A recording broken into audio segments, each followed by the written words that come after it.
서울 중구 신당동. 매콤한 떡볶이 냄새가 골목 가득 번지던 그 거리에 30년 넘게 한자리를 지킨 가게가 있었습니다. 순덕이네 떡볶이. 새벽마다 양념을 만들고 떡을 불리고 손님마다 한마디씩 정을 건네던 할머니 박순덕. 67해를 그렇게 살아온 사람이었습니다.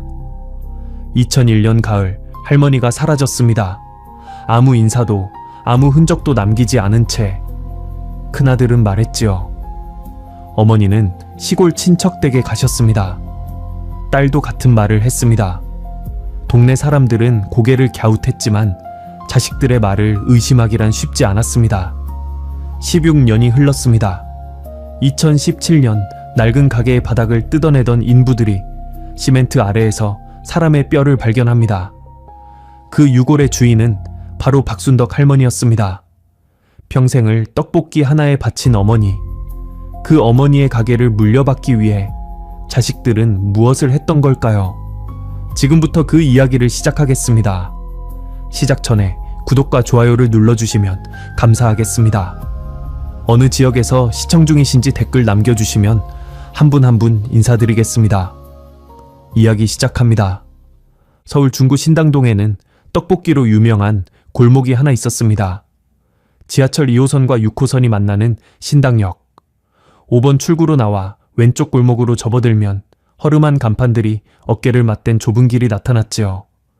양쪽으로 빼곡히 들어선 떡볶이 가게마다 저녁이면 빨간 불빛과 함께 매콤달콤한 냄새가 피어올랐습니다. 퇴근길 직장인들이 맥주 한 잔에 떡볶이를 집어먹고 교복 입은 학생들이 1,000원짜리 지폐를 꺼내들며 들어오는 곳. 그것이 2001년 무렵의 신당동 떡볶이 골목이었습니다.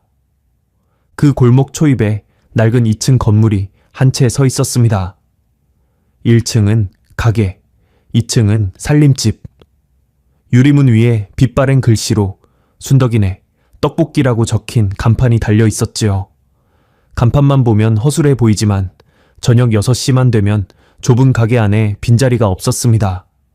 순덕이네 떡볶이는 신당동에서도 손꼽히는 오래된 가게였으니까요. 주인의 이름은 박순덕이었습니다. 1934년 충청남도 논산에서 태어났습니다. 농사꾼의 딸로 자라 20살에 서울로 올라와 작은 봉제 공장에서 미싱을 돌렸지요. 24세 같은 공장 관리인이던 남편 박만수를 만나 결혼했고 34살이 되던 해에 남편을 심장마비로 잃었습니다. 1968년의 일이었습니다. 새 아이가 있었습니다. 큰아들 정호가 6살, 딸 미경이가 3살이었고 뱃속에는 막내 정수가 자라고 있었지요. 34살의 미망인에게 세상은 아무것도 내어주지 않았습니다.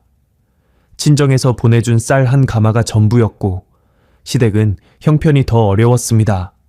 순덕은 울지 않았습니다. 아이들이 보는 앞에서는 울 수 없었지요. 그렇게 몇 년을 공장 일과 삭바느질로 버텼습니다. 그러다 1972년 순덕은 결심합니다. 신당동 골목 한켠에 작은 좌판을 펴고 떡볶이를 팔기 시작한 것이지요. 떡과 고추장, 설탕을 넣고 달달 볶아낸 소박한 떡볶이. 어릴 적 어머니가 해주던 그 맛 그대로였습니다. 장사가 쉬울 리 없었지요. 여름에는 파리를 쫓고 겨울에는 손이 트도록 떡을 빚었습니다. 경쟁하는 가게도 많았고 손님이 하루 종일 안 오는 날도 있었습니다. 하지만 순덕에게는 물러설 곳이 없었습니다. 새 아이의 밥값, 학비, 교복값. 그것이 이 사람을 새벽같이 일어나게 만든 힘이었지요. 세월이 흘렀습니다. 좌판은 노점이 되었고 노점은 가게가 되었습니다. 1985년 순덕은 골목 초입에 2층 건물을 사들였습니다. 전 재산을 털고 빚까지 내어 마련한 집이었지요. 1층에 가게를 내고 2층에 새 아이와 함께 올라갔습니다. 계약서에 도장을 찍던 날 순덕은 처음으로 남편 영정 앞에서 울었다고 합니다. 여보, 이제 우리 집이 생겼어요. 그 뒤로도 순덕 할머니의 하루는 변하지 않았습니다. 새벽 5시에 일어나 가게 문을 열고 커다란 냄비에 물을 올립니다. 고추장에 고춧가루, 무엿, 간장을 넣고 나무 주걱으로 천천히 저어 양념장을 만들지요. 떡은 전날 밤에 불려둔 것을 꺼내 한 번 더 헹굽니다. 어묵은 직접 사각형으로 잘라 꼬치에 꿰고 삶은 달걀을 까서 양념에 졸입니다. 손님이 들어오면 할머니는 늘 같은 말을 했습니다. 어이구, 어서 와요. 많이 드셔요. 더 줄게. 투박한 말투였지만 그 한마디에 전기 묻어났지요. 접시에 떡볶이를 수북이 담아주고 어묵 국물을 넉넉히 따라주는 것이 할머니의 방식이었습니다. 단골 중에는 20년 넘게 이 가게만 찾는 사람도 있었습니다. 대학 다닐 때 처음 와서 결혼하고 아이 데리고 다시 오는 손님. 할머니는 그런 손님을 볼 때마다 입가에 주름이 깊어지도록 웃었지요. 하지만 할머니의 삶에서 한 가지 풀리지 않는 매듭이 있었습니다. 자식 문제였습니다. 큰아들 박정호, 1962년생으로 2001년 당시 39살이었습니다. 고등학교를 졸업한 뒤 이렇다 할 직업 없이 가게 일을 거들었습니다. 할머니가 떡을 볶을 때 불 앞에 서기도 하고 어묵꼬치를 꿰기도 했지요. 할머니는 정호가 장차 가게를 이어받기를 은근히 바랐습니다. 하지만 정호는 25 무렵부터 화투에 손을 대기 시작했습니다. 처음에는 동네 형들과 치는 소일거리 정도였지요. 그것이 언제부턴가 노름이 되었고 점점 판이 커졌습니다. 30이 넘을 무렵에는 카드빚의 사채까지 끌어다 쓰는 지경이 되었습니다.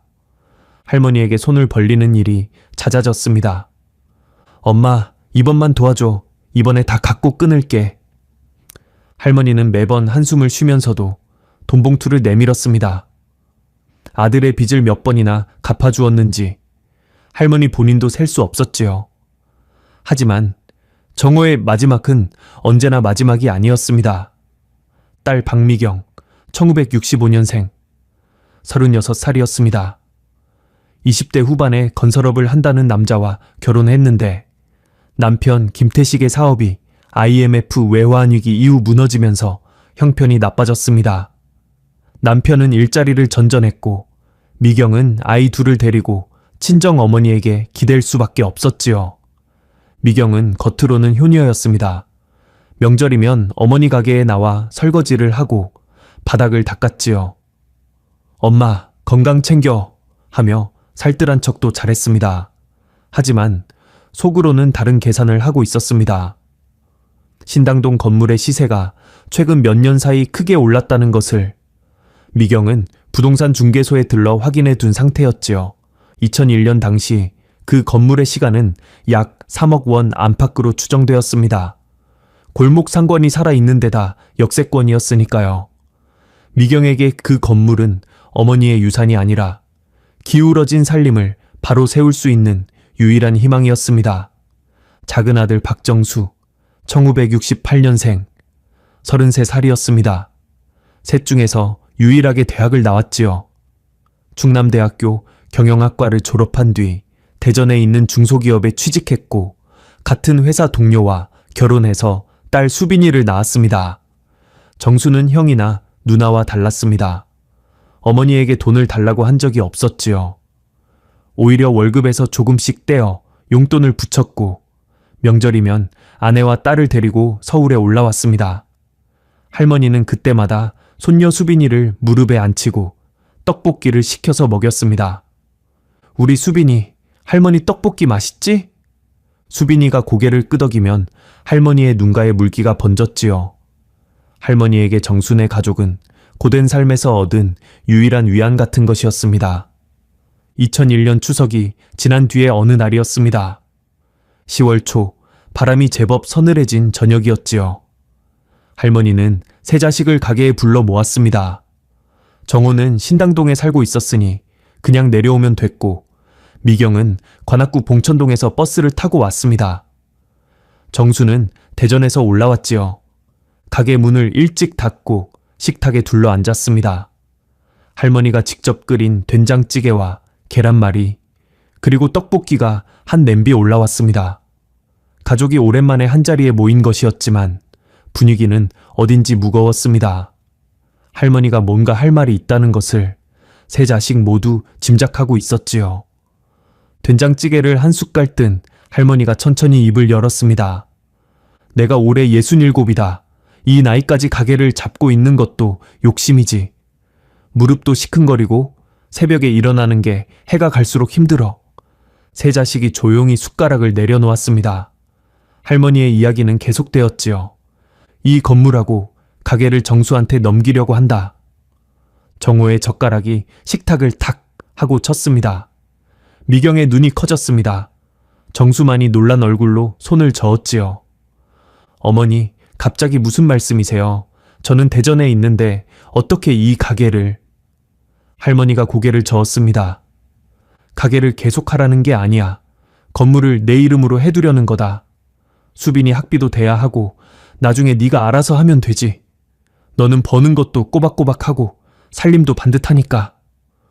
그 말은 뒤집어 보면 이런 뜻이었습니다.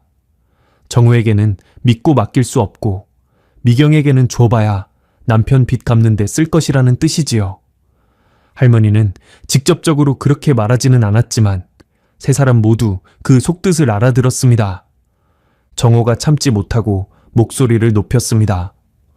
엄마, 내가 이 가게에서 몇 년을 일했는데 정수는 대전에서 살면서 1년에 2번 얼굴 비추는 게 전부잖아. 그런 놈한테 건물을 넘겨? 할머니의 눈매가 서늘해졌습니다. 네가 이 가게에서 번 돈을 어디에 쓴 건지는 네가 더 잘 알지 않냐? 정호가 입을 다물었습니다. 미경이 끼어들었지요. 엄마, 이런 건 셋이서 공평하게 나누는 게 맞지 않아요? 왜 꼭 정수한테만? 할머니는 단호했습니다. 공평? 내 재산은 내가 정한다. 내가 이 가게에서 30년을 벌어서 산 집이야. 누구한테 줄지도 내가 정해. 그날 밤 더 이상의 대화는 없었습니다. 정수는 민망한 얼굴로 먼저 자리에서 일어났고 할머니는 남은 그릇을 묵묵히 치웠습니다. 문제는 그 다음이었습니다. 정호와 미경이 가게 밖으로 나왔습니다. 10월의 밤바람이 골목을 훑고 지나가는 시간이었지요. 인적이 드문 골목 끝에 나란히 서서 두 사람은 오래도록 이야기를 나누었습니다. 그 골목에서 오간 대화의 내용을 아는 사람은 아무도 없었습니다. 골목을 지나는 들고양이 한 마리만이 두 사람의 나직한 목소리를 들었을 뿐이지요. 다만 한 가지 확실한 것이 있었습니다. 그날 이후 정호가 평소보다 자주 할머니 가게를 들락거렸다는 것, 그리고 미경이 전에 없이 주말마다 신당동을 찾았다는 것. 할머니는 자식들이 마음을 고쳐먹은 것이려니 했을지도 모릅니다. 자식이 찾아오는데 어떤 부모가 그것을 의심하겠습니까? 2001년 10월, 보름이 지난 어느 밤이었습니다. 그날도 할머니는 여느 때와 다름없이 밤 9시에 가게 문을 닫았습니다.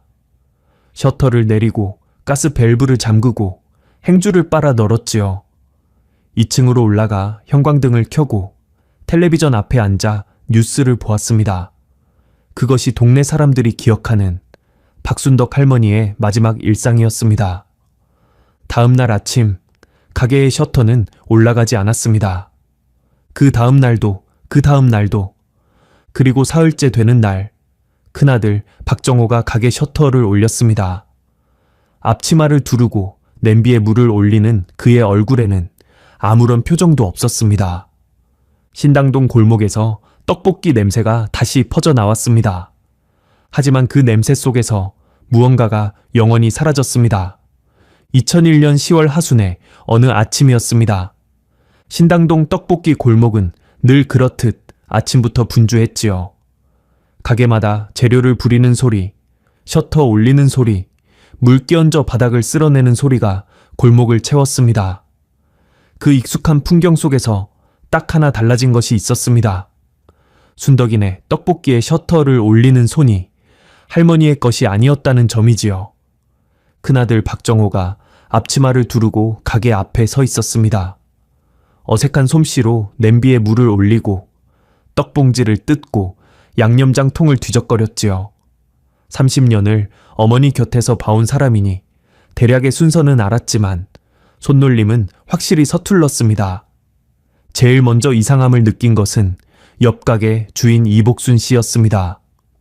복순 씨는 순덕 할머니와 20년 넘게 이웃하며 장사해온 사람이었지요. 가게 사이에 벽 하나를 두고 서로의 안부를 묻고 남은 재료를 나누는 사이였습니다. 아침마다 순덕이 언니, 오늘도 힘내자 하고 인사를 건네는 것이 일과의 시작이었지요. 그런데 사흘째 할머니가 보이지 않으니 복순 씨가 참다 못해 정호에게 물었습니다.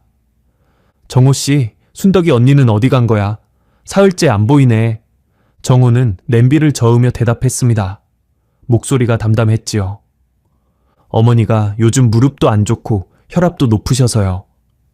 충남 쪽에 먼 친척 어르신이 계신데 거기 내려가서 당분간 쉬기로 하셨습니다. 시골 공기가 좋으니까 좀 쉬고 오시는 게 낫다고 하셔서요. 복순 씨는 고개를 갸웃했습니다. 아니, 그래도 그렇지. 나한테 한마디도 없이 가? 순덕이 언니가 그럴 사람이야? 정호가 어색하게 웃었습니다. 급하게 결정된 거라 인사드릴 겨를이 없으셨나 봅니다. 제가 대신 죄송하다고 전해달래요. 복순 씨는 영 개운하지 않았지만 아들이 그렇다니 더 파고들 수가 없었지요. 옆가게 문제에 깊이 끼어드는 것도 부담스러운 일이었으니까요. 하지만 복순 씨만 이상하게 여긴 것이 아니었습니다. 건너편 김밥집 사장님도, 모퉁이 문구점 아주머니도, 아침마다 할머니네 떡볶이를 한 접시 사가던 우체국 집배원도 하나같이 같은 질문을 했습니다. 순덕이 아줌마 어디 갔어? 정호의 대답은 늘 같았지요. 시골 친척 댁에서 쉬고 계십니다. 같은 말을 10번, 20번 반복하는 사이 동네 사람들의 궁금증은 서서히 가라앉았습니다. 사람의 관심이란 것이 그렇지요. 처음에는 이상하다 싶어도 들을 때마다 같은 대답이 돌아오면 그것이 어느새 사실처럼 받아들여지는 법이니까요. 그런데 한 사람만은 달랐습니다. 김영자 씨, 올해 63이었습니다. 영자 씨는 순덕이네 떡볶이의 가장 오래된 단골이었지요. 1980년대 초반 남편을 따라 신당동으로 이사 왔을 때 처음 이 가게를 알게 되었습니다. 처음에는 손님과 주인 사이였지만 20년이 넘게 드나들다 보니 거의 친구가 된 것이지요. 영자 씨가 무릎이 아프다고 하면 할머니가 쑥찜질 방법을 알려주고, 할머니가 허리가 시큰거린다 하면 영자 씨가 파스를 사다 주는 사이였습니다.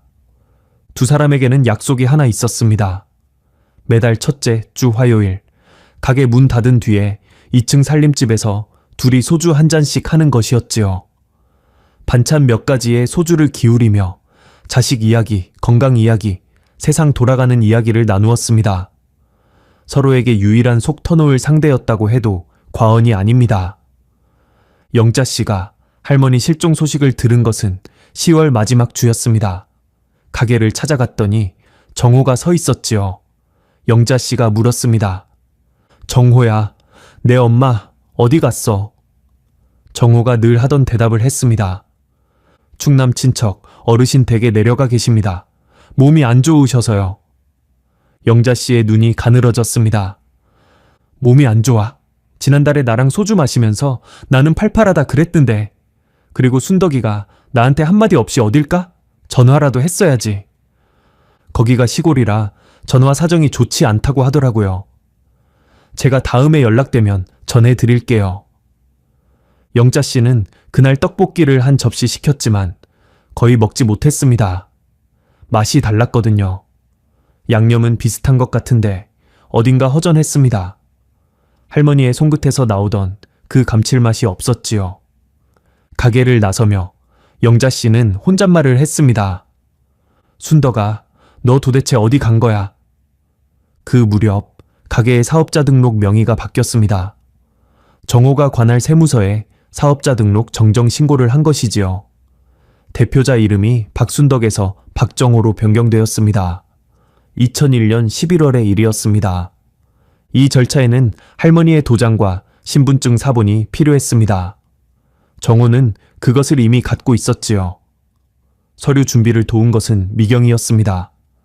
미경은 세무서를 직접 방문해서 신고서를 접수했고 담당 직원에게 어머니가 건강이 안 좋으셔서 아들이 가게를 맡게 되었다고 설명했습니다. 직원은 서류상 하자가 없으니 그대로 처리했습니다.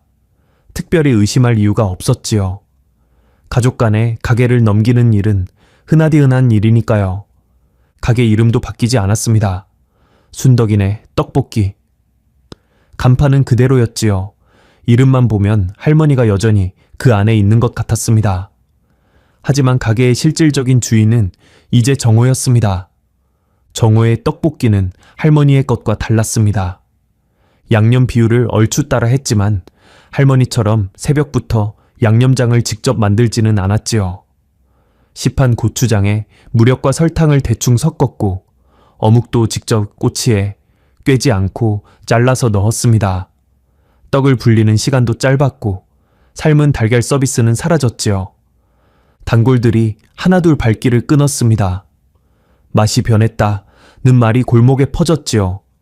그래도 가게는 유지되었습니다. 신당동 떡볶이 골목이라는 입지가 워낙 좋았고 처음 오는 관광객이나 지나가는 손님은 간판만 보고 들어왔으니까요. 11월이 되자 영자씨가 다시 가게를 찾았습니다. 이번에는 떡볶이를 먹으러 온 게 아니었습니다. 할머니가 한 달 넘게 아무 연락이 없다는 것이 도저히 납득이 안 됐기 때문이지요. 정호야, 엄마 계신데 전화번호 줘. 내가 직접 전화할게. 정호의 눈이 잠깐 흔들렸습니다. 하지만 곧 목소리를 가다듬었지요. 영자 이모, 거기가 진짜 깡시골이라 전화가 안 터져요. 어머니가 편안하게 쉬고 계시니까 걱정 마세요. 깡시골이라 전화가 안 터져? 요즘 세상에 전화 안 터지는 데가 어딨어. 그 동네 이름이라도 알려줘. 내가 편지라도 쓸게. 정호가 말을 더듬었습니다. 그게 정확한 주소를 저도 따로 안 적어놨어서 다음에 연락되면 꼭 전해드릴게요. 영자씨는 가게를 나오며 입술을 꽉 깨물었습니다. 이상했습니다. 순덕 할머니는 평생 신당동을 떠나본 적이 없는 사람이었지요. 30년 가까이 새벽마다 그 가게에 서서 하루도 쉬지 않고 떡을 볶아온 사람이었습니다. 그런 할머니가 갑자기 시골로 내려갔다고요? 친한 버색에 전화 한 통 없이? 가게를 아들에게 통째로 맡기고? 영자씨는 집에 돌아와 2층 베란다에 서서 한참을 생각했습니다. 순덕이가 마지막으로 했던 말이 떠올랐습니다. 그달 첫째 주 화요일 밤 2층에서 소주를 기울이며 할머니가 한 말이었지요. 영자야, 나 큰맘 먹고 결정했어. 건물을 정수한테 넘기려고. 정우한테 줬다가는 도박에 다 날려먹을 거고 미경이네는 사위가 그 모양이잖아. 정수가 제일 믿음직해. 영자씨가 물었었지요. 그래? 정호가 가만히 있을까? 할머니가 한숨을 쉬었습니다. 가만히 있든 말든 내 마음은 정했어. 내 재산이야. 내가 정하는 거지. 그 대화가 채 한 달이 안 되어 할머니는 사라졌습니다. 그리고 가게는 정수가 아닌 정호의 것이 되어 있었지요. 영자씨의 가슴속에서 작은 불씨 같은 것이 일었습니다. 아직은 이름을 붙이기 어려운, 그러나 쉽게 꺼지지 않을 것만 같은 의심이었지요. 하지만 영자씨는 경찰에 가지 않았습니다. 확실한 증거가 있는 것도 아니고 아들이 어머니를 해쳤다는 끔찍한 상상을 입 밖에 꺼내기가 두려웠지요. 만에 하나 자신의 생각이 틀렸다면 남의 가정에 돌이킬 수 없는 상처를 내는 것이 됩니다. 내가 지나치게 예민한 건 아닐까 하는 마음이 의심의 발목을 잡았지요. 그해 겨울이 왔습니다. 신당동 골목에 찬바람이 불었고 노점의 김이 하얗게 피어오르는 계절이었지요. 순덕이네 떡볶이는 예전 같지 않았지만 문을 닫지는 않았습니다. 정호가 혼자 가게를 지켰고 미경이 주말에 가끔 와서 설거지를 도왔습니다. 골목의 일상은 다시 제자리를 찾은 것처럼 보였습니다. 셔터는 매일 아침 올라갔고 떡볶이 냄새는 여전히 골목에 퍼졌습니다. 할머니가 없다는 사실은 점점 오래된 소식이 되어갔지요. 12월의 어느 저녁, 영자 씨가 장을 보고 돌아오는 길에 골목을 지나갔습니다. 순덕이네 떡볶이 앞에서 발이 멈추었지요. 유리문 너머로 정호가 냄비 앞에 서 있는 것이 보였습니다. 손님 두어 명이 조용히 떡볶이를 먹고 있었고요.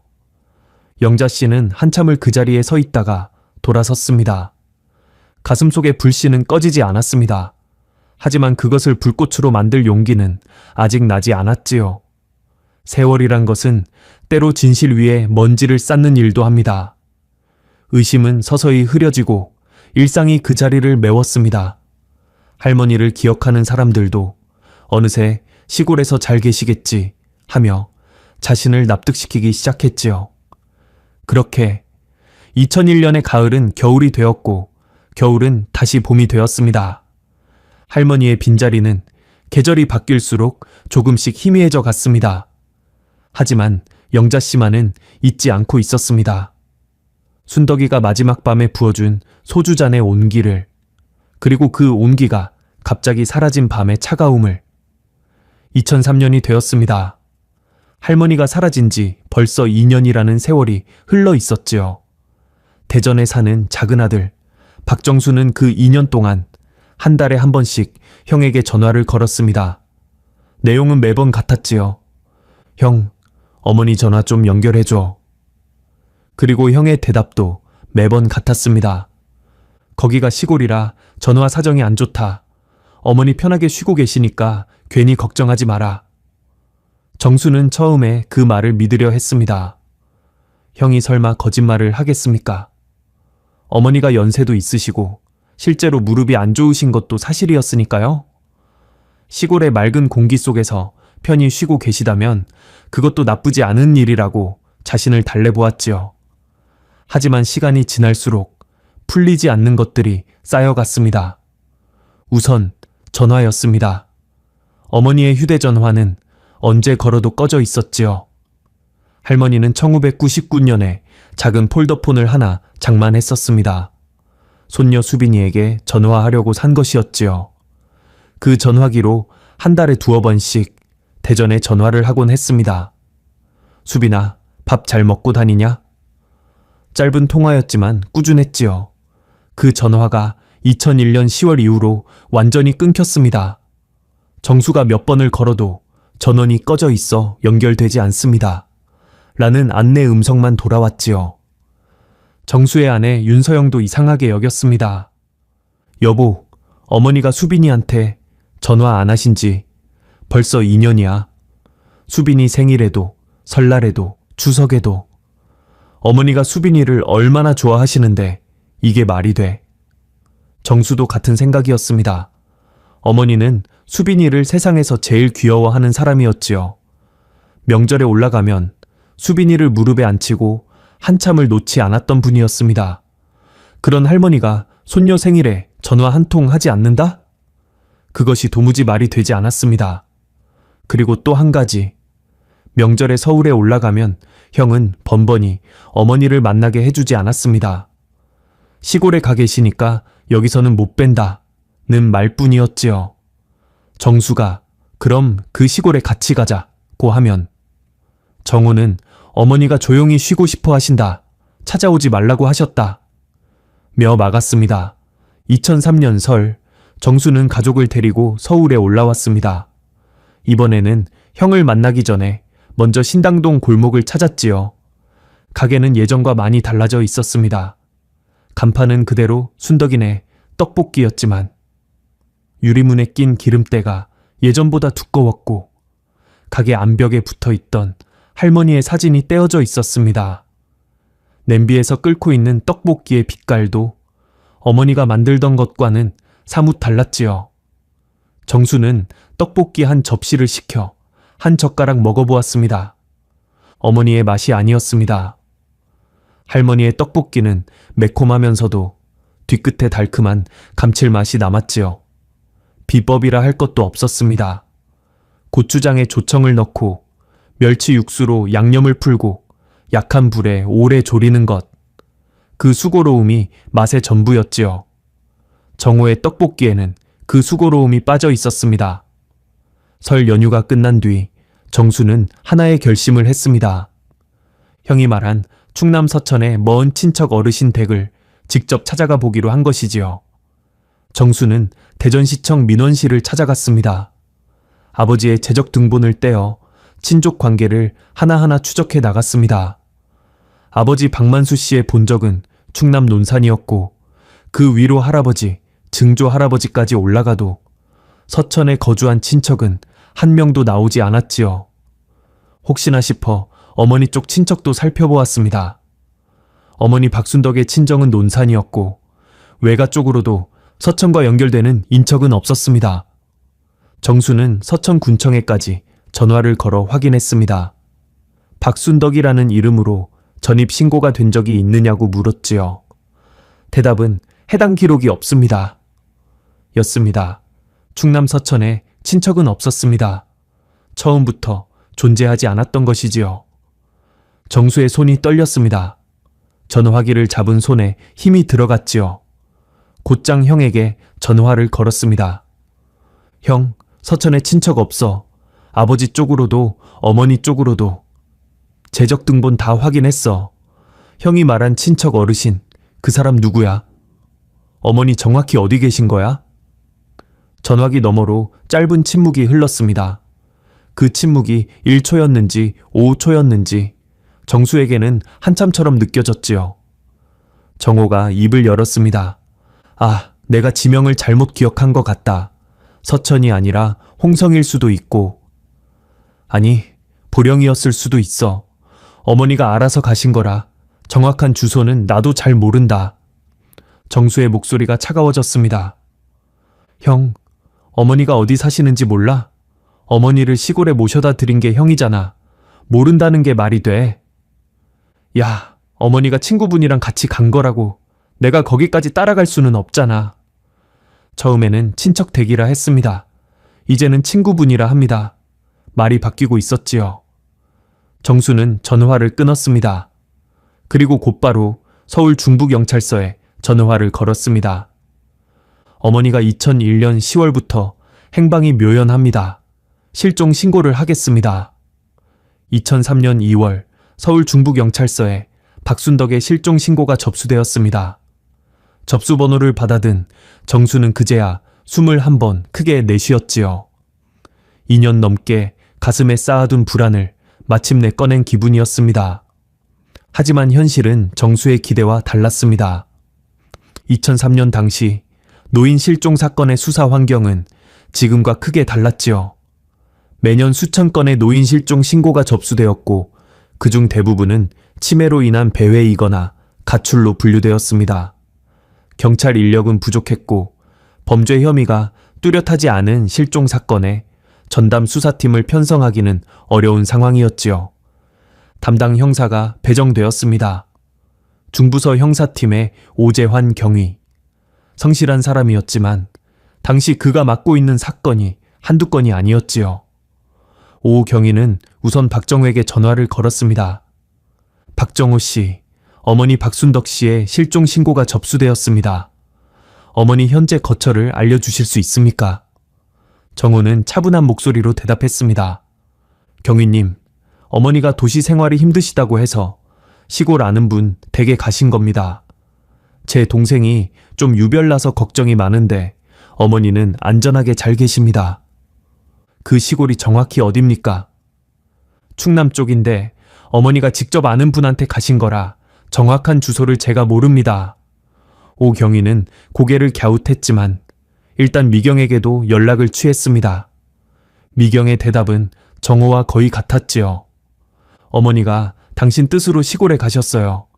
건강이 안 좋으셔서 조용한 데서 쉬고 싶다고 하셨고요. 동생이 너무 예민한 거예요. 두 사람의 진술이 일치했습니다. 범죄를 의심할 만한 물리적 증거는 없었고 사라진 사람은 69의 노인이었습니다. 2003년의 경찰 시스템에서 이 사건은 더 깊이 파고들기 어려운 조건을 두루 갖추고 있었던 것이지요. 오 경위는 전산의 가출인으로 등재하고 주변 탐문을 몇 차례 실시한 뒤 사실상 수사를 종결했습니다. 정수에게 전화가 왔습니다. 박정수 씨, 현재로서는 범죄 혐의를 특정하기 어렵습니다. 가족 중 두 분이 어머니의 자발적 이동이라고 진술하고 계시고 생사를 확인할 수 있는 단서가 부족합니다. 새로운 정보가 나오면 즉시 연락 주십시오. 정수는 수화기를 내려놓고 한참을 멍하니 앉아 있었습니다. 분했습니다. 어머니가 사라졌는데 아무도 진지하게 찾아주지 않는다는 사실이, 형과 누나의 입이 합을 맞추고 있다는 것을 느끼면서도 그것을 증명할 방법이 없다는 사실이, 정수의 아내 서영이 남편의 어깨에 손을 올렸습니다. 여보, 포기하지 마. 분명 방법이 있을 거야. 정수는 고개를 끄덕였지요. 하지만 그가 할 수 있는 일은 거의 없었습니다. 대전에서 직장을 다니며 아이를 키우는 35살의 평범한 가장에게 서울의 미군 같은 실종 사건을 혼자 파헤칠 여력은 없었지요. 그 뒤로 몇 년간 정수는 명절 때마다 서울에 올라가 동네 사람들을 만났습니다. 신당동 골목을 돌아다니며 어머니를 기억하는 사람들에게 물었지요. 혹시 2001년 10월 무렵 어머니가 누군가와 함께 떠나는 것을 보지 못했느냐고, 어머니가 혹시 무슨 이야기를 하지 않았느냐고. 대부분의 대답은 같았습니다. 글쎄, 나도 이상하다고 생각했는데. 그런데 확실히 아는 건 없어. 단골 김영자 씨도 그중 한 명이었지요. 영자 씨는 정수를 보더니 눈시울이 붉어졌습니다. 정수야, 나도 네 엄마가 걱정이야. 순덕이는 나한테 인사도 없이 갈 사람이 아니거든. 근데 나도 증거가 있는 건 아니고 느낌만 그래. 정수는 영자 씨에게 고개를 숙였습니다. 이모, 혹시라도 어머니에 대해 뭔가 생각나시는 게 있으면 언제든 연락 주세요. 영자 씨는 고개를 끄덕였지만 그 뒤로도 연락은 오지 않았습니다. 의심은 있되 증거는 없었지요. 느낌만으로는 사건을 움직일 수 없었습니다. 그렇게 해가 바뀌고 또 바뀌었습니다. 2004년, 2005년, 2006년, 세월은 가게의 간판도, 골목의 풍경도, 사람들의 기억도 조금씩 바꾸어 놓았습니다. 순덕이네 떡볶이는 여전히 그 자리에 있었지만 순덕이를 기억하는 손님은 점점 줄었지요. 새로 이사 온 사람들은 처음부터 정오만 보아왔으니 그 가게의 주인이 원래 다른 사람이었다는 것을 알 리 없었습니다. 2007년 정호와 미경이 한 가지 일을 벌였습니다. 서울가정법원에 어머니 박순덕의 실종 선고를 청구한 것이지요. 민법 제27조에 따르면 부재자의 생사가 5년간 분명하지 않은 경우 이해관계인의 청구에 의해 가정법원이 실종 선고를 할 수 있었습니다. 실종 선고가 확정되면 법률상 사망한 것으로 간주되고 재산 상속 절차가 진행될 수 있었지요. 정호와 미경은 법무사를 통해 청구서를 준비했습니다. 어머니가 2001년 10월 이후 행방불명이 되었으며 5년이 넘도록 생존 여부를 확인할 수 없다는 내용이었지요. 법원은 공시최고 절차를 밟았습니다. 관보와 법원 게시판에 공고를 내어 박순덕의 생존 사실을 아는 사람은 신고하라는 내용이 게재되었습니다. 공고 기간은 6개월이었지요. 정수가 이 사실을 알게 된 것은 2007년 겨울이었습니다. 대전의 집으로 법원 서류가 한 통 날아왔지요. 어머니에 대한 실종 선고 청구가 접수되었다는 통지서였습니다. 정수는 서류를 읽는 손이 부들부들 떨렸습니다. 형과 누나가 어머니를 법적으로 죽이려 한다. 아직 살아 계실 수도 있는 어머니를 종이 한 장으로 사망 처리하려 한다. 정수는 곧장 법원에 이해 신청서를 제출했습니다. 어머니의 실종에는 범죄 개입 가능성이 있으며 2003년에 경찰에 실종 신고를 한 사실이 있다는 내용을 적었지요. 하지만 법원의 판단은 냉정했습니다. 실종 선고 청구의 요건은 5년간의 부재였고 그 요건은 충족되어 있었지요. 이에 신청은 실종 선고의 절차적 하자를 다투는 것이었는데 범죄 혐의만으로는 실종 선고 자체를 막을 수 없었습니다. 범죄가 있었다면 그것은 형사 절차에서 다루어야 할 문제였지. 가정법원의 실종 선고 심판과는 별개의 사안이었지요. 2008년 여름 법원은 실종 선고를 확정했습니다.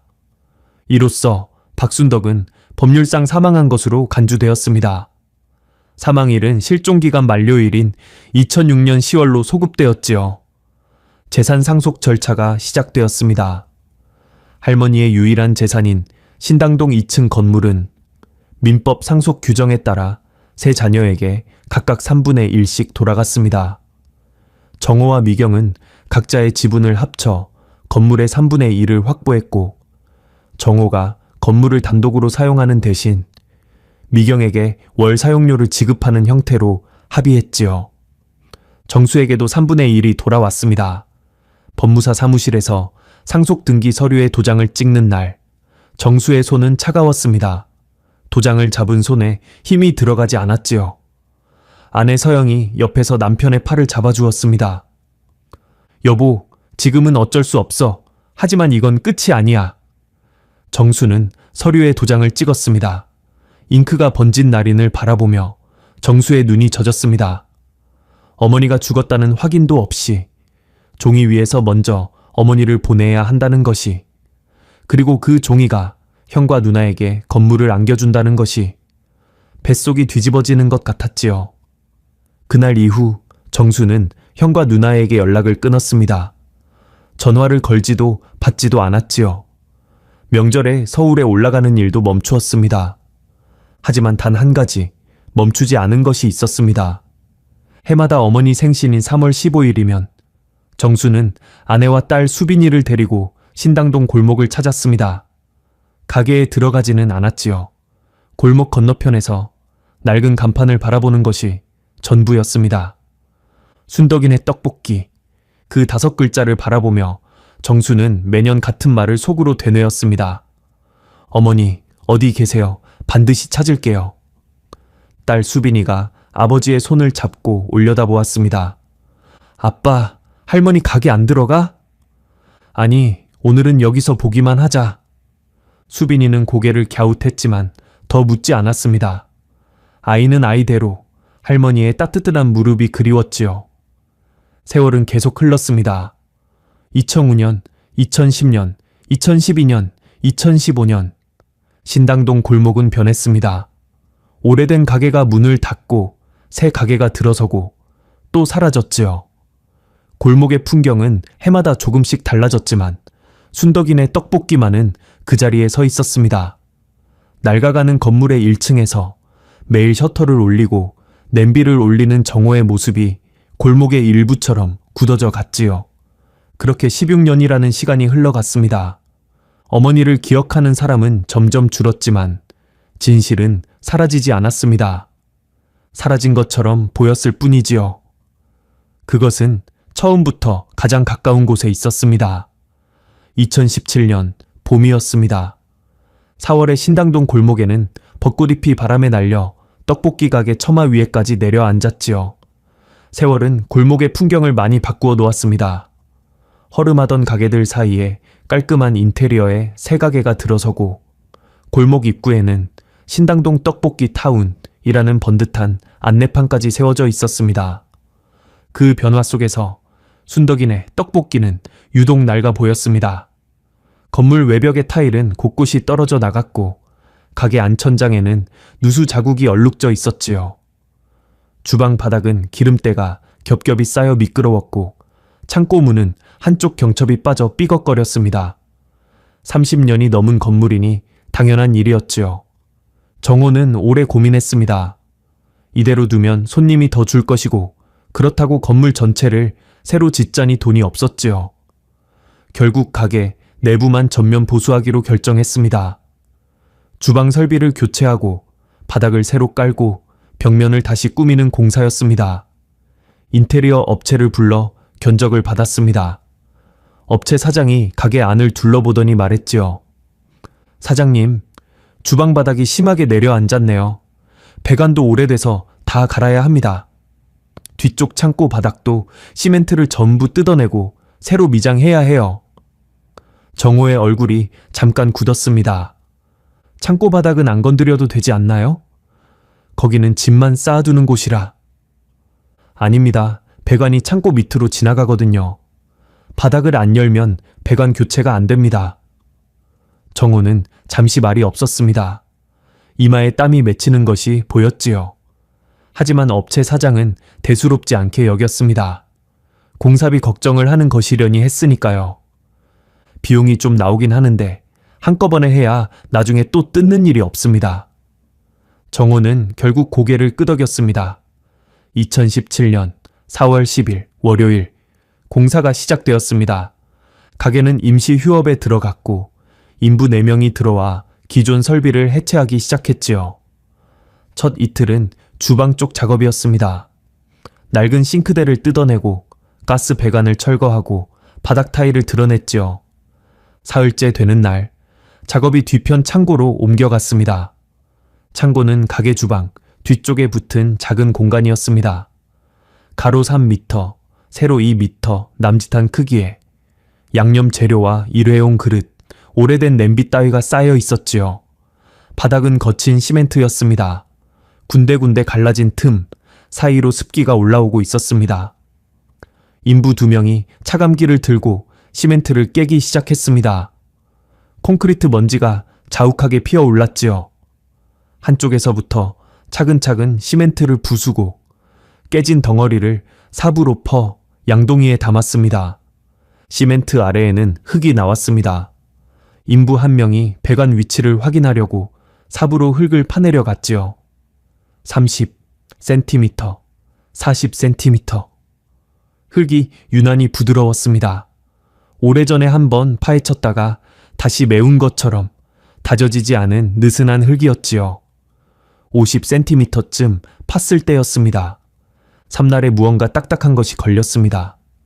인부가 삽을 멈추고 손으로 흙을 걷어냈습니다. 흙 속에서 하얗게 변색된 길쭉한 물체가 드러났지요. 처음에는 오래된 하수관이거나 동물 뼈일 것이라 생각했습니다.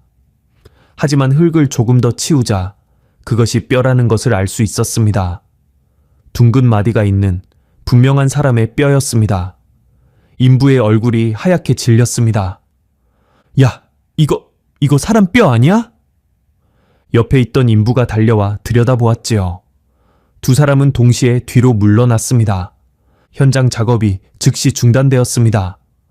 업체 사장이 달려왔고 상황을 확인한 뒤 곧바로 112에 신고했습니다. 오후 2시 43분 서울 중북경찰서 소속 형사 2명이 현장에 도착했습니다. 뒤이어 서울지방경찰청 과학수사팀 감식반이 출동했지요. 노란색 폴리스 라인이 가게 앞에 쳐졌고 좁은 골목에 경찰 차량이 들어서자 동네 사람들이 하나둘 몰려들었습니다. 감식반은 창고 안으로 들어갔습니다. 발굴은 신중하게 진행되었지요. 삽 대신 작은 모종삽과 붓을 사용해 흙을 조금씩 걷어냈습니다. 시멘트 아래 약 70cm 깊이에 한 사람의 유골이 누워 있었습니다. 유골은 완전히 백골화된 상태였지만 비교적 온전하게 남아 있었습니다. 시멘트가 위를 덮고 있어 외부 환경의 영향을 적게 받은 덕분이었지요. 감식관이 유골의 상태를 기록하고 한 점 한 점 수습해 나갔습니다. 유골과 함께 몇 가지 물건이 출토되었습니다. 사가서, 형체를 알아보기 어려운 옷감 조각, 고무 밑창만 남은 신발의 잔해, 그리고 작은 금반지 하나. 반지는 흙에 묻혀 변색되어 있었지만 세척하자 안쪽에 작은 글씨가 새겨져 있는 것이 보였습니다. 만수 하트 순덕 58. 1958년 박만수와 박순덕의 결혼 연도였습니다. 감식반장이 형사에게 말했습니다. 유골의 상태로 보아 매장 후 최소 15년 이상 경과한 것으로 추정됩니다.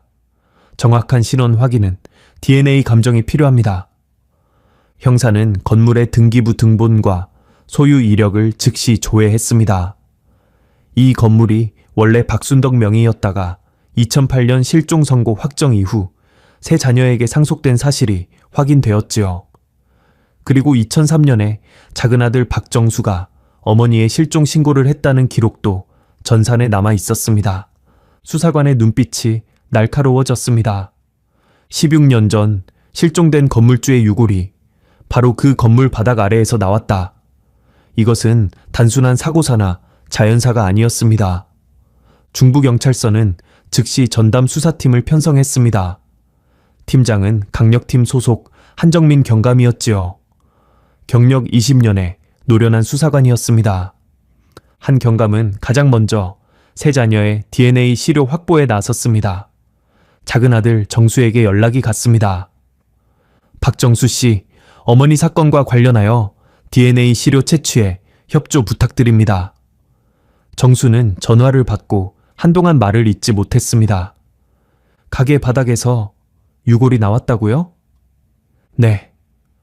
신원 확인을 위해 자녀분들의 DNA 대조가 필요합니다. 정수는 다음 날 곧바로 대전에서 서울로 올라왔습니다. 중부경찰서에 출석해 구강 점막 시료를 제출하면서 정수의 손이 떨렸지요. 16년 동안 어머니를 찾아 헤맸는데 어머니는 처음부터 그 가게 안에 계셨던 것일까? 그 생각이 머리를 스치자 다리에 힘이 풀렸습니다.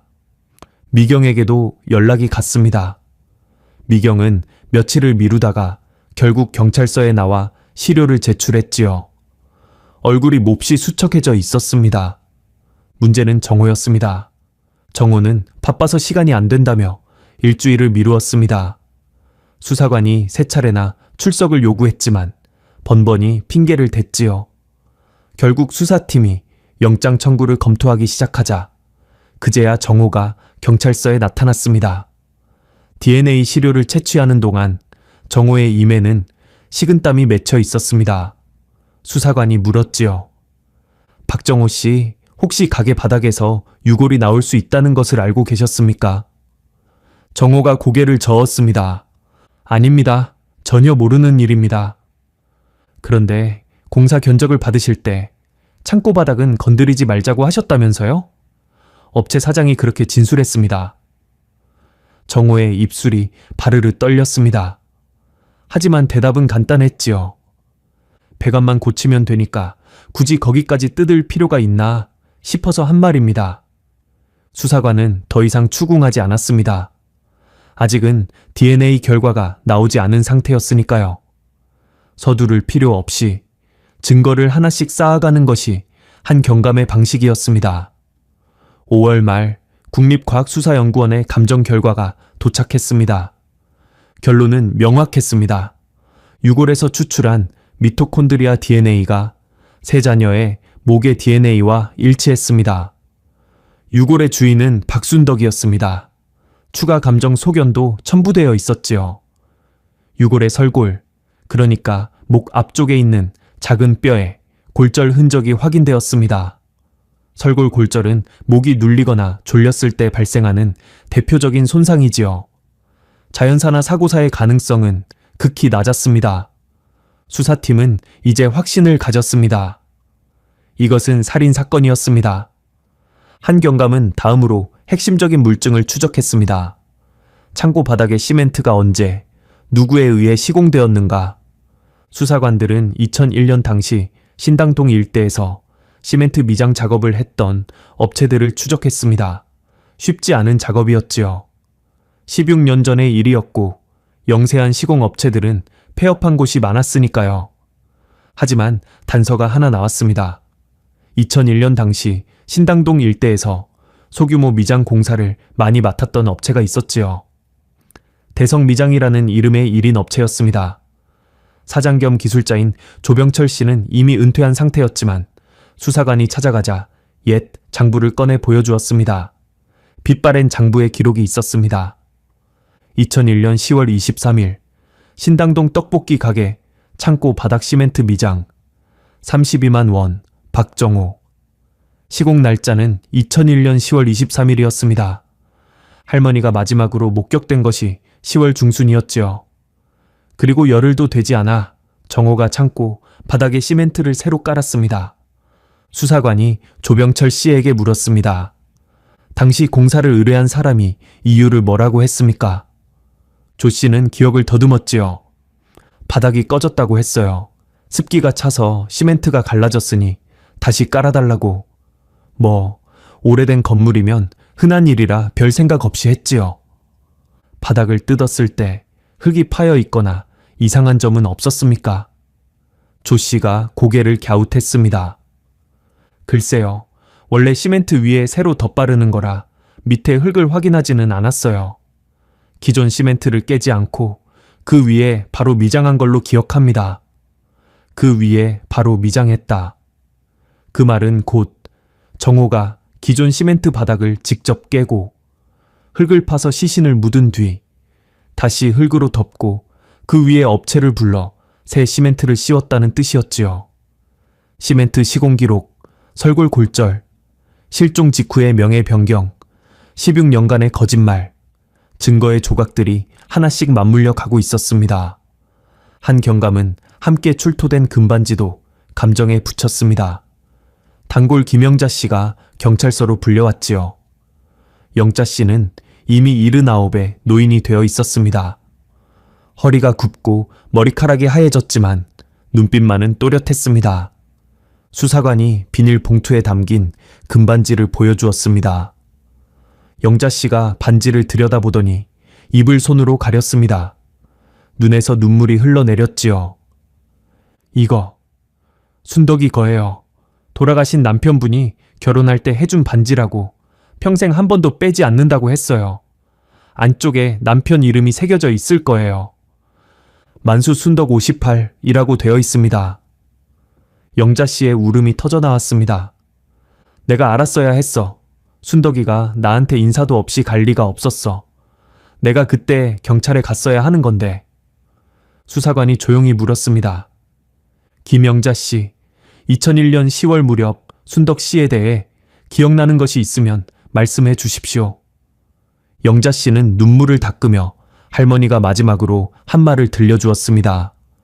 건물을 정수에게 넘기겠다는 결심, 정우에게는 절대 주지 않겠다는 단호한 태도, 그리고 그 대화가 있은 지 보름도 안 되어 할머니가 사라졌다는 사실.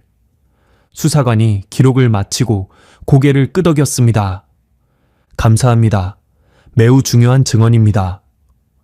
유골 감정 결과, 시멘트 시공 기록, 설골 골절 소견, 영자 씨의 증언. 증거가 모였습니다. 한 경감은 정호를 참고 인해서 피의자로 전환할 준비를 시작했지요. 2017년 6월 초 정호가 중부경찰서에 소환되었습니다. 이번에는 참고인이 아닌 피의자 신분이었습니다. 조사실 의자에 앉은 정호의 얼굴은 핏기가 빠져 있었지요. 수사관이 테이블 위에 서류를 하나씩 펼쳐 놓았습니다. DNA 감정서, 설골 골절 소견서, 시멘트 시공 장부 사본, 사업자 등록 변경 서류, 실종 선고 청구서. 수사관이 입을 열었습니다. 박정호 씨, 어머니 박순덕 씨의 유골이 당신이 운영하던 가게 창고 바닥 아래에서 발견되었습니다. 유골의 설골에는 골절 흔적이 있고 이는 경부 압박에 의한 질식사를 강하게 시사합니다. 정호가 아무 말도 하지 않았습니다. 2001년 10월 23일 당신 이름으로 그 창고 바닥에 시멘트 미장 공사를 의뢰한 기록이 있습니다. 어머니가 마지막으로 목격된 시점과 열흘도 차이가 나지 않지요. 설명해 주시겠습니까? 정호의 입술이 떨렸습니다. 양손이 무릎 위에서 주먹을 쥐었다 폈다를 반복했지요.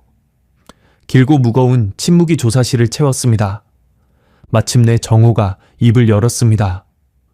모릅니다. 저는 아무것도 모릅니다. 그 뼈가 왜 거기에 있는지 저는 모릅니다. 수사관이 조용히 되물었습니다. 모르신다고요? 그러면 한 가지만 더 여쭙겠습니다. 당신은 2001년부터 2017년까지 16년 동안 그 바닥 위에서 매일 장사를 하셨습니다. 어머니의 유골 위를 매일 밟고 다니신 겁니다.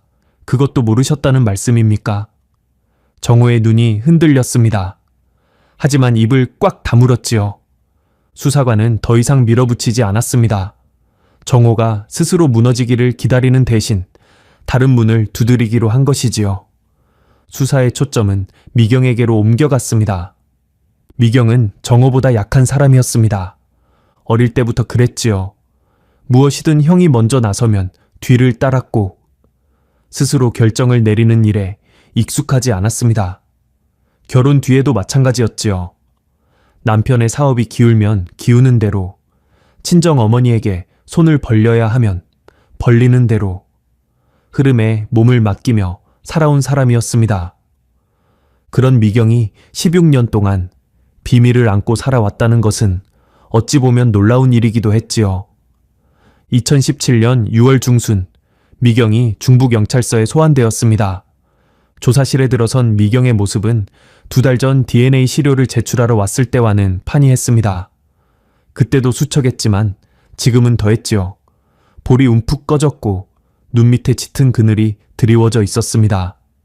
52살이었지만 60이 넘어 보였습니다. 수사관이 테이블 건너편에 앉았습니다. 한정민 경감이었지요. 한 경감은 서류를 펼치지 않았습니다. 대신 차 한 잔을 미경 앞에 놓아주었지요. 미경 씨, 편하게 앉으세요. 미경이 의자 끝에 걸터 앉았습니다.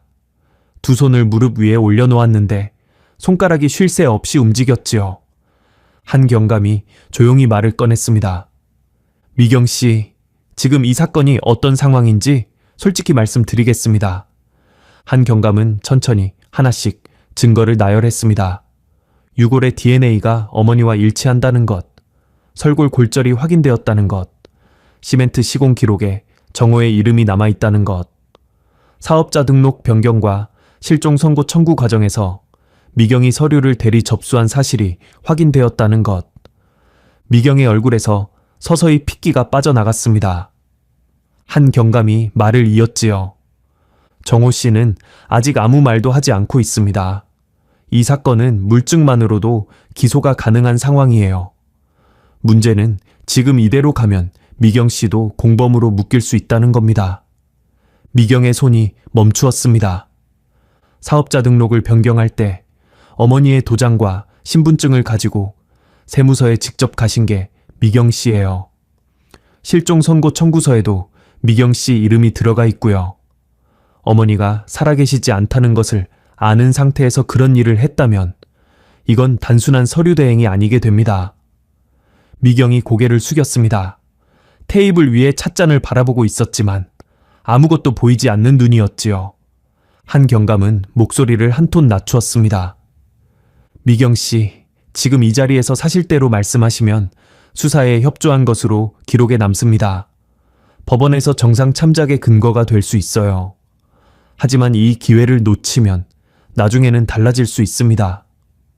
조사실에 긴 침묵이 내려앉았습니다. 벽에 걸린 시계의 초침 소리가 유난히 크게 들렸지요. 한 경감은 재촉하지 않았습니다. 기다렸습니다. 16년을 묻어둔 말이 올라오려면 시간이 필요하다는 것을 알고 있었으니까요. 1분이 지났습니다. 2분이 지났습니다. 미경이 두 손으로 얼굴을 감쌌습니다. 어깨가 가늘게 떨리기 시작했지요. 처음에는 소리 없이 떨리기만 했습니다. 그러다 숨을 들이쉬는 소리가 갈라졌고 마침내 울음이 터져 나왔습니다. 한참을 그렇게 울었습니다. 그리고 떨리는 목소리로 입을 열었습니다. 오빠가 그랬어요. 한 경감이 조용히 녹음기를 확인했습니다. 빨간 불이 켜져 있었지요. 천천히 말씀하세요. 처음부터 들려주십시오. 미경은 손등으로 눈물을 닦고 끊어지는 목소리로 이야기를 시작했습니다. 그것은 2001년 10월의 어느 밤 이야기였습니다.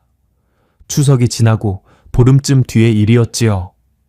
할머니가 여느 때처럼 밤 9시에 가게 문을 닫고 2층 살림집으로 올라간 뒤 정호가 찾아왔습니다. 정호는 그 무렵 사채업자에게 쫓기고 있었습니다. 빚이 1,500만 원이 넘었지요. 이자가 눈덩이처럼 불어나고 있었고 독촉 전화가 하루에도 몇 번씩 걸려왔습니다. 정호에게는 어머니의 건물이 유일한 탈출구였지요. 정호가 2층 문을 두드렸습니다. 할머니가 문을 열어주었지요. 밤 10시가 넘은 시간이었습니다. 엄마, 나 할 말이 있어. 할머니는 아들을 안으로 들였습니다. 거실 바닥에 마주 앉았지요. 정호가 입을 열었습니다. 엄마, 건물 이야기 다시 생각해봐.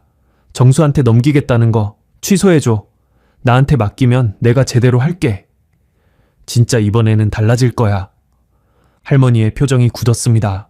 정호야, 너한테 이 건물 맡겼다가는 석 달 안에 사채업자한테 넘어간다. 내가 30년을 벌어서 산 집이야. 네 도박빚 갚으라고 산 게 아니야. 정호의 얼굴이 붉어졌습니다. 엄마, 나도 엄마 아들이잖아. 왜 나만 빼고 정수한테만 줘? 정수가 뭘 했는데? 대전에 앉아서 1년에 2번 얼굴 내미는 게 전부잖아. 그래도 정수는 한 번도 내 돈에 손 안 댔어. 너는 내가 몇 번을 도와줬냐? 내 대답은 안 바뀐다. 말다툼이 격해졌습니다. 정호의 목소리가 점점 높아졌고 할머니도 물러서지 않았지요. 좁은 거실에 고성이 오갔습니다. 미경은 그 자리에 없었습니다. 미경이 아는 것은 그 뒤에 일어난 일이었지요. 정호가 미경에게 전화를 건 것은 새벽 2시였습니다. 미경아, 나 좀 와. 전화기 너머로 정호의 목소리가 떨리고 있었습니다. 미경은 잠결에 전화를 받았지요. 오빠, 이 시간에 무슨 일이야? 그냥 와. 빨리. 엄마 가게로 와. 미경은 택시를 잡아탔습니다. 봉천동에서 신당동까지 새벽에 텅 빈 도로를 달려 20여 분 만에 도착했지요. 가게 셔터가 반쯤 올려져 있었고 안에 불이 켜져 있었습니다. 셔터 아래로 몸을 숙여 들어간 미경이 본 것은 가게 안쪽 바닥에 쓰러져 있는 할머니의 모습이었습니다. 할머니는 움직이지 않았습니다. 미경은 비명을 질렀습니다. 정호가 미경의 입을 막았지요. 조용히 해. 소리 지르지 마. 오빠, 이게 뭐야? 엄마가 왜 이래? 엄마. 미경이 할머니 곁으로 달려가 어깨를 흔들었습니다. 반응이 없었지요. 할머니의 몸은 이미 차가워지고 있었습니다. 정호가 벽에 등을 기대고 앉아 있었습니다. 두 손이 부들부들 떨리고 있었지요. 다투다가 그렇게 됐어. 내가 목을 순간적으로 그랬어. 머리가 하얘졌어. 미경의 머릿속도 하얘졌습니다. 경찰에 신고해야 했습니다. 112번을 누르고 무슨 일이 있었는지 말하고 형이 한 일을 세상에 알려야 했습니다. 그것이 마땅한 일이었지요. 하지만 미경은 전화기를 들지 않았습니다. 머릿속에서 계산이 돌아갔지요. 오빠가 잡혀가면 어떻게 되는가? 존속사례로 구속되면 가게도 건물도 모두 잃는다. 어머니의 재산은 상속이 아니라 증거물이 되어 묶인다. 남편의 빚은 그대로 남아있고 아이들 학비는 어떻게 하나? 이 상황에서 내가 취할 수 있는 최선은 무엇인가? 그 계산이 3분이었는지 30분이었는지 미경 본인도 기억하지 못했습니다. 결론은 하나였지요. 오빠, 이거 아무한테도 말하면 안 돼. 정호가 고개를 들었습니다. 미경의 눈이 젖어 있었지만 목소리는 차분했지요. 어머니를 숨겨. 여기 바닥 밑에. 그리고 나는 내일부터 아무 일도 없었던 것처럼 해. 그 새벽 두 사람은 가게 뒤편 창고로 할머니의 시신을 옮겼습니다. 정호가 창고 바닥에 시멘트를 깨고 흙을 팠습니다. 곡괭이 하나와 삽 하나로 70cm 남짓한 구덩이를 만들었지요. 좁은 창고 안에서 새벽 어둠 속에서 자신의 어머니를 묻기 위해 땅을 파는 아들. 그 광경을 미경은 가게 안에서 바라보고 있었습니다. 할머니를 구덩이에 눕히고 흙을 덮었습니다. 정호의 손에 흙이 묻어 있었고 미경의 손에는 어머니의 앞치마가 들려 있었습니다.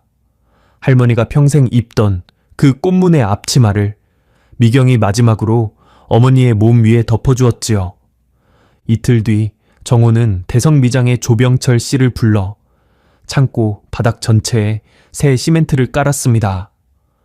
바닥이 꺼져서 보수한다는 것이 이유였지요. 시멘트가 마르는 데는 사흘이 걸렸습니다. 그 사흘 동안 정호와 미경은 이야기를 맞추었습니다. 어머니는 시골 친척 댁에 가셨다. 충남 서천 쪽이다. 건강이 안 좋아서 요양 중이시다. 두 사람의 입에서 같은 말이 나오도록 몇 번이고 반복해서 확인했지요. 시멘트가 굳은 뒤 정호는 그 위에 양념 재료 상자와 일회용 그릇 묶음을 쌓아 올렸습니다. 창고는 원래의 모습으로 돌아갔지요. 아무 일도 없었다는 듯이. 그리고 그날부터 16년 동안 정호와 미경은 그 바닥 위에서 일상을 보냈습니다. 정호는 매일 아침 가게 셔터를 올리고 냄비에 물을 올리고 떡볶이를 볶았습니다. 어머니의 유골이 잠들어 있는 바닥 위를 하루에도 수백 번 밟고 다니면서 손님에게 떡볶이를 내밀고 거스름 돈을 건네고 맛있게 드세요 하고 말했지요. 미경은 주말마다 가게에 와서 설거지를 도왔습니다. 바닥을 걸레로 닦을 때, 창고 문 앞을 지날 때, 가끔 발걸음이 멈추기도 했지요. 하지만 이내 고개를 돌리고 하던 일을 계속했습니다. 미경은 수사관 앞에서 이 모든 것을 말했습니다. 2시간이 넘게 걸렸지요. 중간중간 울음이 터져 나와 말이 끊겼고 물을 마시고 다시 이어갔습니다. 녹음기는 쉬지 않고 돌아갔습니다. 진술을 마친 미경이 마지막으로 한 말이 있었습니다. 16년 동안 하루도 편한 날이 없었어요. 밤마다 어머니 꿈을 꿨어요. 어머니가 창고 바닥에서 일어나서 저한테 걸어오는 꿈. 한 번도 말씀은 안 하시는데 그냥 저를 바라보세요. 그 눈을 잊을 수가 없어요. 수사관이 물었습니다. 그런데 왜 16년 동안 자수하지 않으셨습니까? 미경이 한참을 뜸을 들이다 대답했지요. 무서웠어요.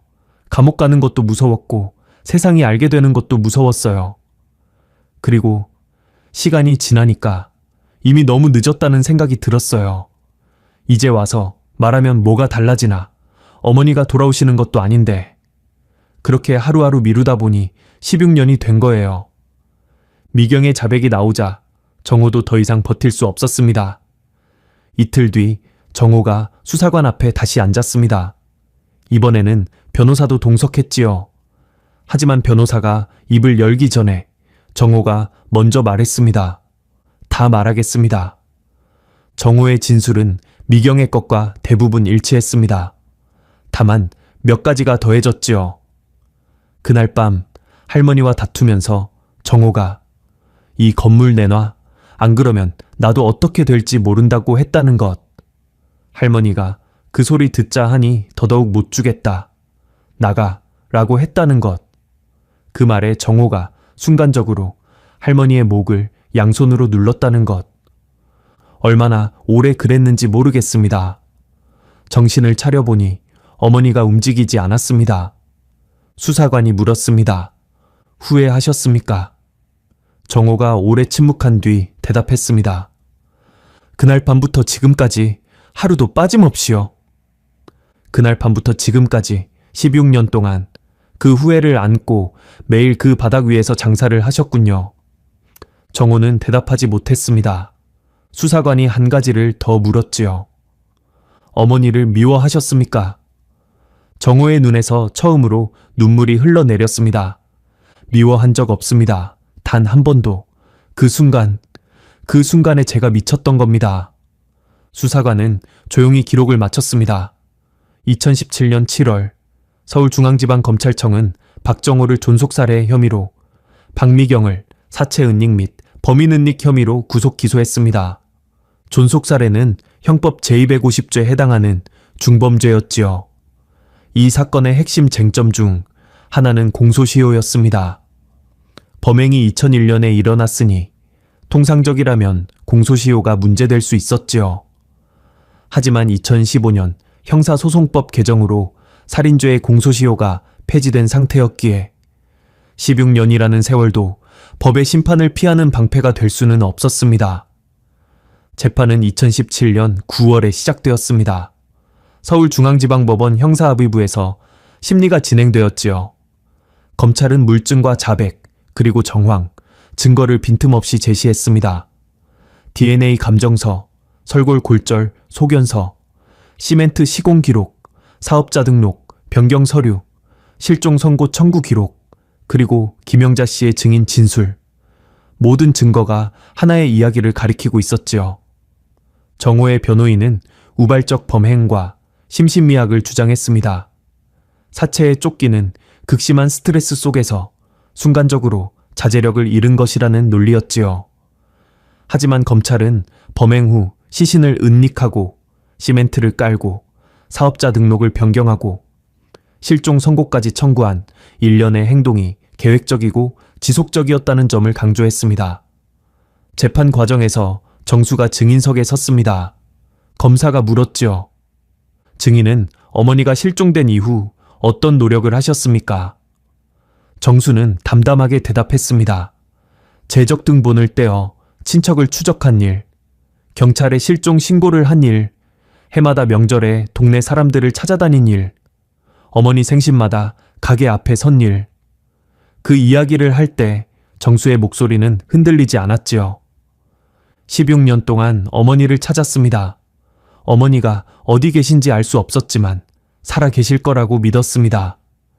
변호인이 물었습니다. 피고인에 대한 처벌을 원하십니까?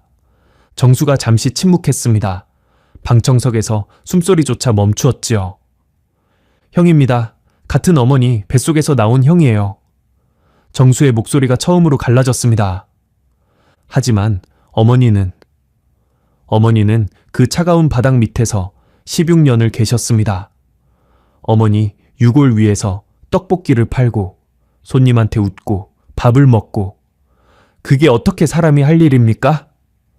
법정이 조용해졌습니다. 정수가 숨을 고르고 마지막 말을 했지요. 법이 판단할 일입니다. 저는 더 이상 할 말이 없습니다.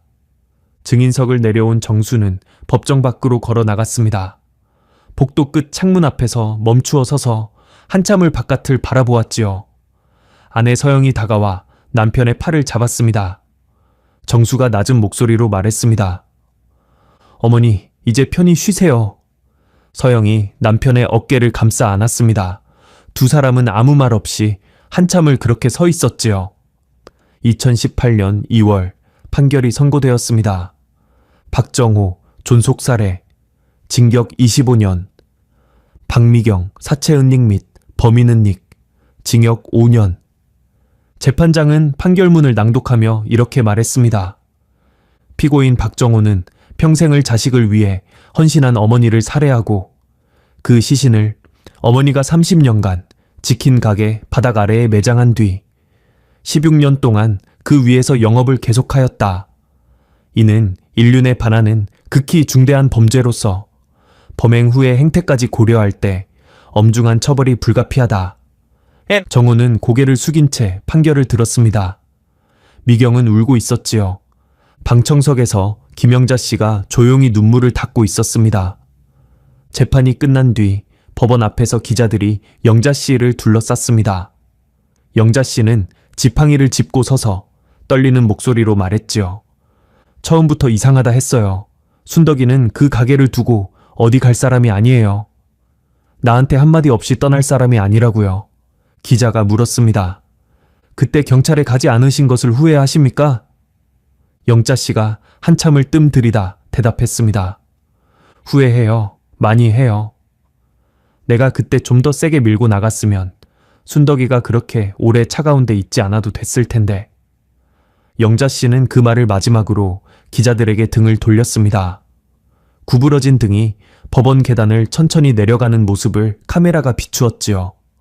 사건이 알려지자 신당동 골목은 한동안 술렁이었습니다. 30년 넘게 그 자리를 지킨 할머니가 바로 그 자리 아래에서 16년을 누워 있었다는 사실. 그 위에서 아들이 장사를 하고 손님이 떡볶이를 먹고 웃고 떠들었다는 사실. 골목의 오래된 상인들은 말을 잃었습니다. 건너편 김밥집 사장이 혼잣말처럼 중얼거렸지요. 우리가 거기서 떡볶이를 먹고 있었는데. 할머니가 바로 밑에 계셨어?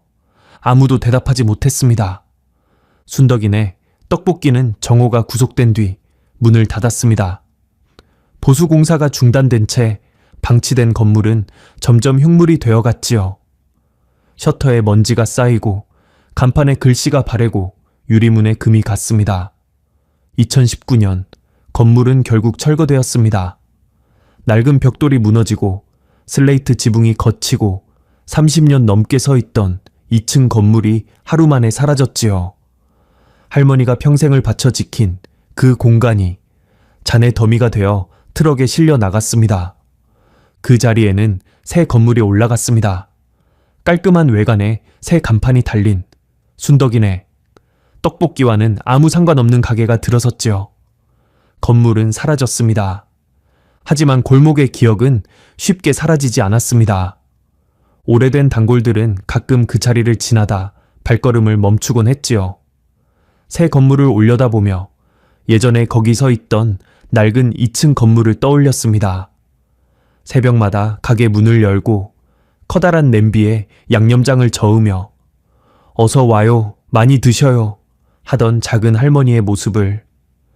박순덕 할머니는 평생을 떡볶이 한 가지에 바친 사람이었습니다. 남편을 일찍 잃고 새 아이를 홀로 키우며 새벽부터 밤까지 가게에 서서 하루하루를 떡볶이 한 냄비로 버텨온 삶이었지요. 좌판에서 시작해 건물을 장만하기까지 30년이 넘는 세월을 한자리에서 보낸 것이 이 사람의 전부였습니다. 그런데 바로 그 전부가 자식들에게는 빼앗고 싶은 것이 되었습니다. 떡볶이 한 그릇의 온기는 금방 식습니다. 냄비에서 접시로, 접시에서 입으로. 잠깐의 따뜻함이 지나가면 남는 것은 빈 접시뿐이지요. 하지만 할머니가 그 온기를 만들기 위해 쏟은 시간은 30년이었습니다. 그리고 그 온기 아래 숨겨진 진실이 세상에 드러나기까지는 16년이 걸렸습니다. 진실은 처음부터 가장 가까운 곳에 묻혀 있었습니다. 할머니가 평생을 지킨 그 자리, 매콤한 냄새가 피어오르던 그 가게, 그 바닥 아래에 처음부터